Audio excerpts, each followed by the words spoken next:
প্রতিদিন জমিন বলে আল্লাহ আমাকে অনুমতি দেন না।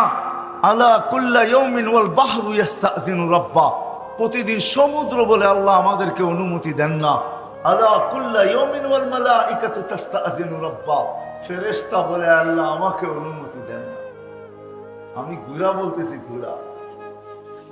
কোরআনে একটা বাগানের কথা আছে সূরা নূন, ইয়ামানে 10 কিলোমিটারের বাগান, 10 কিলোমিটার।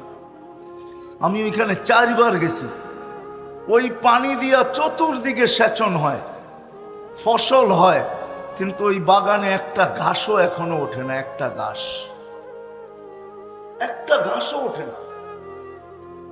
মাটিগুলো এতই কালো আর এতই শক্ত যে পাথরকে হার মানায়। আর এত কালো, সূর্যের আলো যখন উঠতে থাকে আর ওইটার ভিতরে ঢোকে, একটু দূর যাওয়ার পরেই মনে হয় যে কালোর চোটে মনে হয় দিল ভিতর থেকে মাইরা আসতেছে। আমার মনে আছে আমি একবার ট্রাই করছিলাম যে কত দূর যাওয়া যায়, শুধু 1.5 কিলোমিটার গেছি। তারপরের বার, শেষবার যখন তারেক জামিল সহ গেছি, উনি বলছে পুরাটা ঘুরা দেখবো। আমি বলছি ইম্পসিবল, সম্ভব না। 1 কিলোমিটার ঢুকার পরে আমরা ভাইগা চলে আসছি। হাজারো জায়গা এরকম বিলুপ্ত হয়ে আছে। কওমে লুত যেখানে ডেড সি, হায় হায় যায় দেখা আসেন।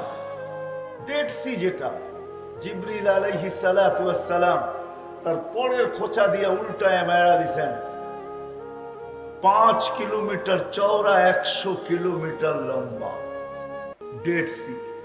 জর্ডানে রাখা আছে, হাজারো অংশ স্তূপ রাখা আছে। জমিন প্রতিদিন বলে আল্লাহ অনুমতি দেন না, সমুদ্র বলে অনুমতি দেন না, ফেরেশতা বলে অনুমতি দেন না। কি করবে? সবার অভিযোগ মানুষকে ধ্বংস করব। আল্লাহ জিজ্ঞেস করে কেন? ইয়াকুল রিজকা কায়াসিক, রিজিক তোমার খায়, নাফরমানি তোমার করে। কার রিজিক খান? হ্যাঁ, কি আল্লাহর মানেন? আল্লাহর রিজিক খাই কি? আল্লাহর রিজিক খাই কথা যদি মানতাম তাহলে তো হারায় যেতাম না।